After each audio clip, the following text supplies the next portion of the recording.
कल निवेदन किया था कि भागवत क्या है, तो भगवता प्रोक्तम भागवतम, भगवान की वाणी ही भागवत है।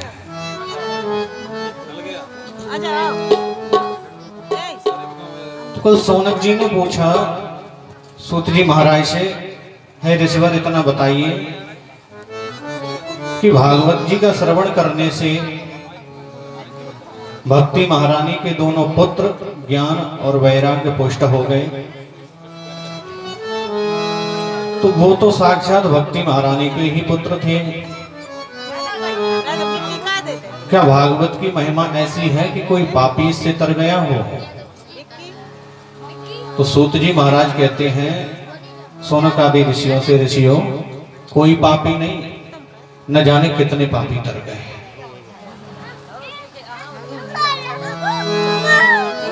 तो शौनक जी कहते हैं, कैसे कैसे पापी तरे के विशुद्ध्यन्ति तदुन्मत्तरन्तो मह्यम सप्ताह यज्ञेन कथामयेन। कैसे कैसे पापी कर गए? तो सूत जी कहते हैं, कैसे कैसे कर गए ये प्रश्न ही छोड़ दो, हम तो ये कहेंगे कि जिसने जीवन में पाप के अलावा कोई दूसरा काम किया ही ना हो।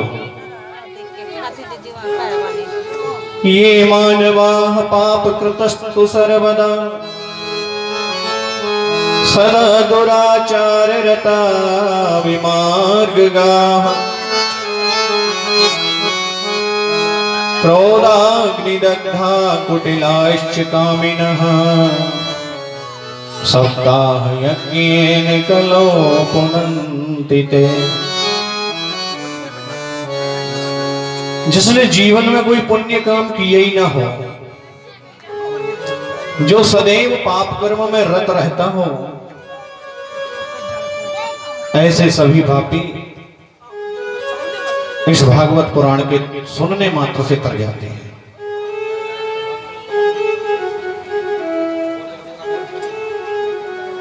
क्योंकि भागवत पुराण है क्या? भागवत पुराण हमारे जीवन की साधना है, और साधना के बिना जिंदगी अधूरी है। साधना के बिना अधूरी है जिंदगी, और भावना के बिना अधूरी है बंदगी। जब तक हम भगवान का, परमात्मा का ध्यान लगाते हैं, उस समय हमारे हृदय में भाव होना चाहिए उनके प्रति। कहा गया है ना कि भाव को भाव अनख आलस हो, नाम जपत मंगल दिस दशहु। प्रभु का नाम तो ऐसा है, प्रभु की महिमा ऐसी है कि आप भाव से लो तो, कुभाव से लोगे तब भी, क्रोध में लोगे तब भी, और आलस्य से लोगे तब भी। किस अवस्था में लेना चाहते हो उस अवस्था में ले लीजिए।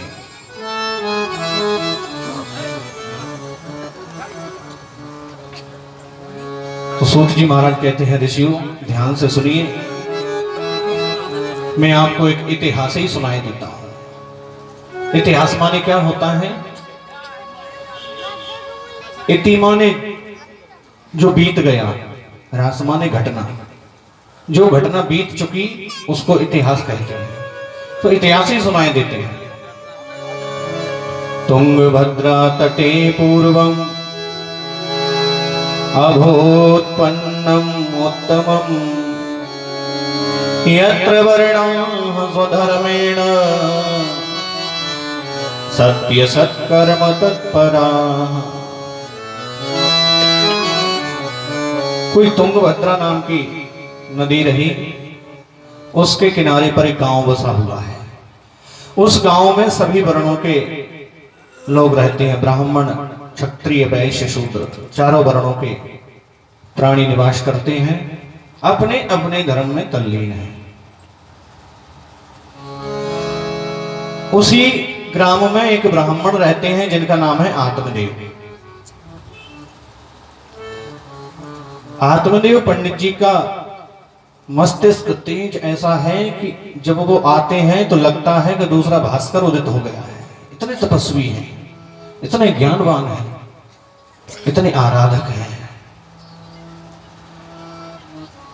तो आत्मदेव पंडित जी के यहां सब सुख है, ईश्वर ने कोई कमी नहीं छोड़ी, सम्मान दिया, इज्जत दी, सब दिया ईश्वर ने उन्हें। उनकी एक पत्नी है जिसका नाम है धुंधुली देवी। जैसे आत्मदेव है ठीक उनसे विपरीत उनकी पत्नी है। आत्मदेव जितने ज्ञानी हैं, जितने विद्वान हैं, जितने सज्जन हैं, ठीक इसी से विपरीत गुण वाली उनकी पत्नी है। कैसी है पत्नी? लोकवार्तारता क्रूरा प्रायसो बहुजल्पिका शूरा च ग्रहकृत्येषु कृपणा कलह प्रिया।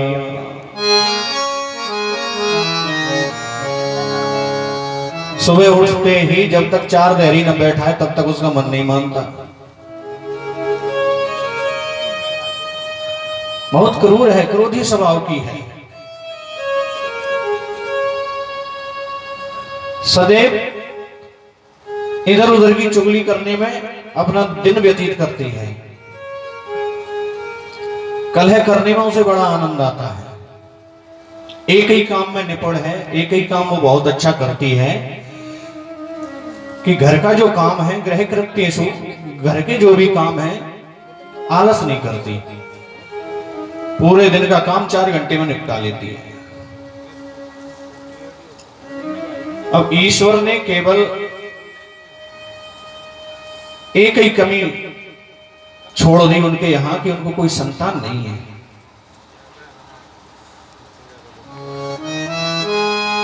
कोई संतान नहीं है आत्मदेव जी को। इस दुख से वो बहुत दुखी रहते हैं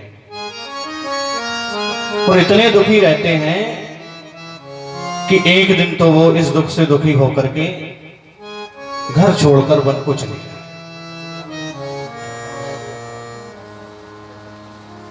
और मन में विचार करने लगे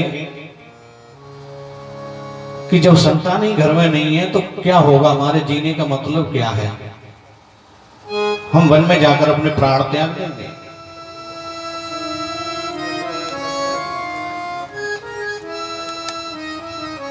निकल गए घर से और वन में जाकर के मध्याह्न काल था, दोपहरी का समय था।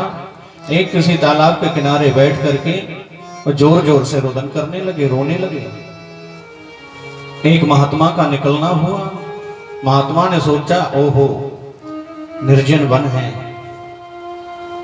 इस घनघोर जंगल में ऐसी दहाड़ मार करके कौन रो रहा है, इतनी जोर से कौन रुदन कर रहा है? महात्मा के मन में विचार आया, अवश्य ही कोई परमात्मा का प्यारा होगा जो भगवान को याद कर रहा होगा। उनकी याद में आंसू बहा रहा है। क्योंकि आजकल गांव में रह करके, घर में रहकर पूजा करो तो लोग बाग कहते हैं हाँ बड़े पाखंडी हैं, बहुत बड़े पंडित जी हो गए, दिन भर घंटी हिलाते रहते हैं, तो घर में पूजा करने नहीं देते। इसीलिए लोग किनारा पकड़ते हैं। किनारा पकड़ते हैं तो वही उन संत ने समझा कि अवश्य ही कोई परमात्मा का प्यारा है, ईश्वर के लिए रुदन कर रहा है। ऋषिवर उनके पास आए, पूछने लगे, कथम रोदसी विप्र, क्यों रोते हो विप्र, क्या कारण है? मुझे बताइए तुम्हारा रोने का कारण क्या है? वदत्वम सत्वरम मह्यम स्वस्य दुःखस्य कारणम, अपने दुख का कारण मुझे बताइए। तो पंडित जी बोले कि महाराज क्या कारण बताऊं?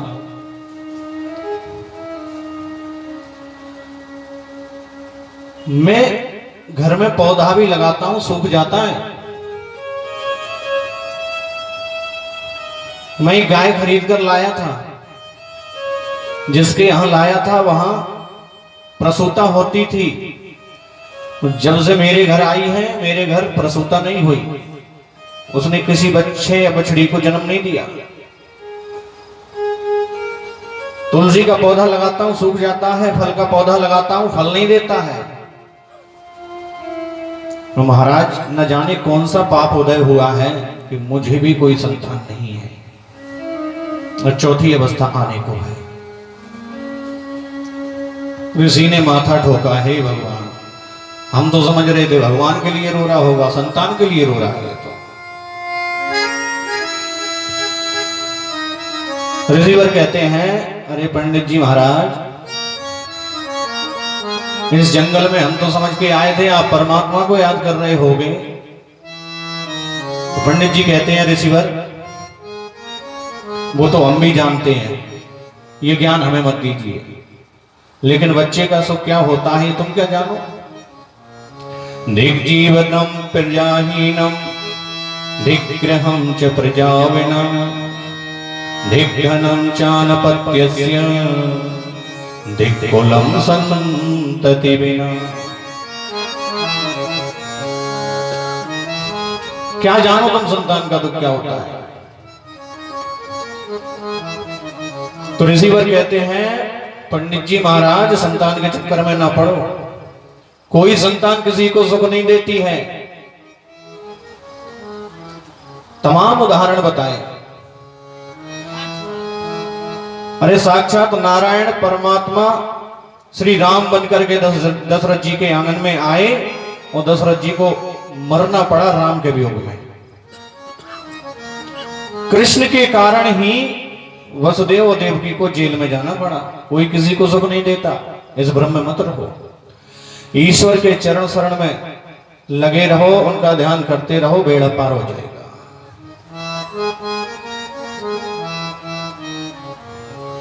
अरे सगर महाराज के तो 60,000 बेटा थे, कोई सुख दे पाया?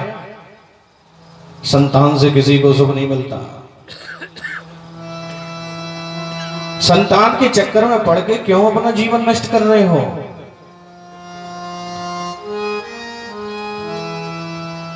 तो पंडित जी कहते हैं, महाराज ये ज्ञान की बातें हमें ना बताएं।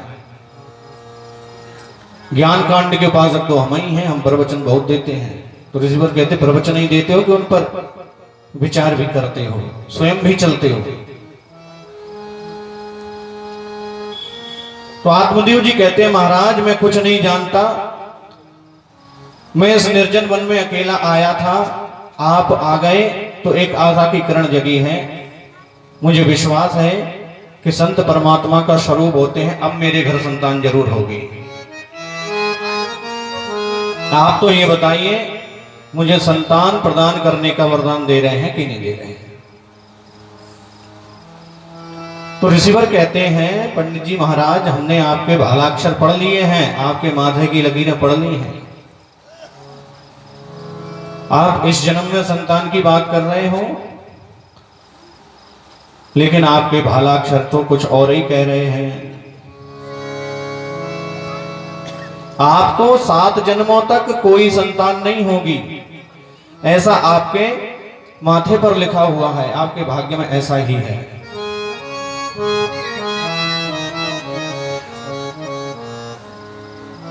तद्भालाक्षरमालां च वाचयामास योगवान्।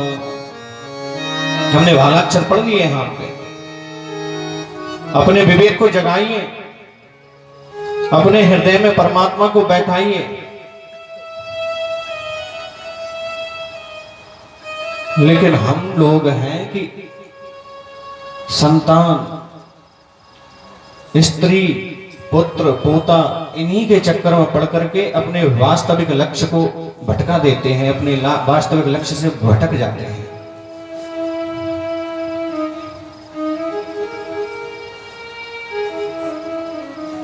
तो आत्मदेव जी कहते हैं कि महाराज मैं कुछ नहीं जानता, मैं केवल इतना जानता हूं कि आप मुझे संतान प्रदान करने वाला वरदान दे रहे हो कि नहीं दे रहे। अगर नहीं देते तो मैं आपके चरणों में सर पटक पटक के अपने प्राण दे दूंगा और ब्रह्म हत्या आपको लगेगी। तो ऋषिवर बोले, हे भगवान, अच्छे भले अपने रास्ते जा रहे थे, ये फालतू की ब्रह्म हत्या और अपने माथे मड़ गई। तो ऋषि ने अपने थैले में हाथ डाला, उसमें से एक फल निकाला और कहा कि विप्र देवता इस फल को ले जाओ और अपनी पत्नी को खिला देना, संतान हो जाएगी।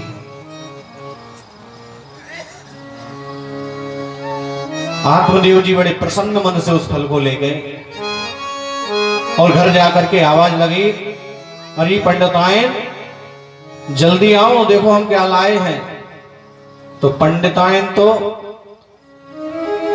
क्रूर थी स्वभाव की, अरे क्या लाए होगे, गए होगे किसी के यहाँ, यजमान के यहाँ, तो कुछ फल प्रसादी दे दी होगी, वो तो रोज ही लाते हो।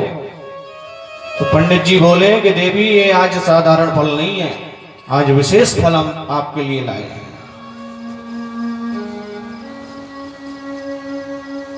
पंडिताइन आई, पंडित जी ने वो फल उन्हें दे दिया और पंडित जी ने कहा इस फल को खा लो। रिसीवर ने कहा है इस फल को खा करके संतान हो जाएगी। लेकिन धुंधुली देवी कहती हैं फल हाथ में लेकर के कि पंडित जी महाराज हम स्नान ध्यान करके इस फल को अवश्य खा लेंगे, और ले जाकर के फल को पूजा की अलमारी में रख दिया। पंडित जी महाराज गांव में बैठने के लिए चले गए और इधर पंडिताइन के पास एक उसकी सहेली बैठने को आ गई। धुंधुली देवी बड़ी चिंता में बैठी हुई थी कि सहेली ने पूछा क्यों बहन ऐसे मुंह लटका के क्यों बैठी हो, क्या कारण है। तो धुंधुली देवी कहती हैं बहन आज मैं बड़े संकट में फंस गई। क्या कारण है कि पंडित जी ना जाने कहां से एक फल ले आए हैं और मुझसे कह रहे हैं कि इस फल को खा लो संतान हो जाएगी। तो सहेली बोली कितने सौभाग्य का विषय है, कितने हर्ष की बात है, तो जल्दी से उस फल को खा लो, तुम्हारा जो कलंक है वो दूर हो जाएगा। पंडिताइन कहती हैं कि वह ना फल खा लूंगी संतान तो हो जाएगी, मुझे विश्वास है किसी संत का दिया हुआ फल अगर सच्चा होगा तो, लेकिन उसमें संकट बहुत है। क्या संकट है? फलवच्छेण गर्भः स्यात् गर्भेणोदर वृद्धिता स्वल्पभक्ष्यं ततो शक्तिर् गृह कार्यं कथं भवेत्। अरे मैं फल खाऊंगी तो गर्भ हो जाएगा, गर्भ होगा तो मेरा उदर बढ़ेगा, और जब उदर बढ़ेगा तो मैं जो अभी 3-3 टाइम भोजन करती हूँ, 3-3 टाइम खा लेती हूँ, वो मेरी खुराक कम हो जाएगी। सहेली बोली हे भगवान जो क्या क्या सोच रही है। बोले खुराक कम हो जाएगी, कम खा पाऊंगी तो घर के कामकाज कैसे करूंगी, और कहीं घर के कामकाज समय पर नहीं कर पाई तो एक गृहिणी होने का क्या मतलब है। तो सहेली कहती है अरे बहन जब तुझे गर्भ होगा तो तुझे काय को घर के काम करना है।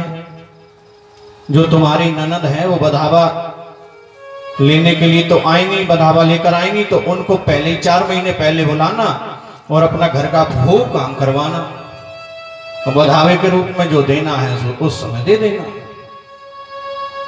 तो धुंधुली देवी कहती है कि नहीं नहीं नहीं ननद को नहीं बुलाऊंगी, मेरी ननद मां चोटी, ननद के नाम से डर लगता है, उसको नहीं बुलाऊंगी।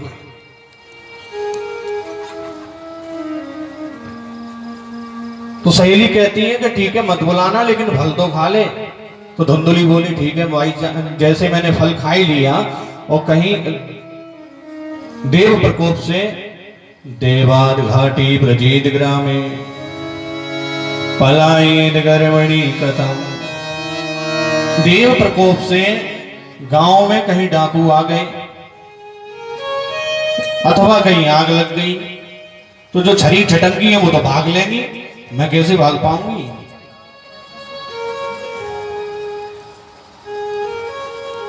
सहेली कहती है क्या क्या बातें सोच रही है, ऐसा काय को होगा, डाकू क्यों आएंगे। अरे डाकू नहीं आने वाले,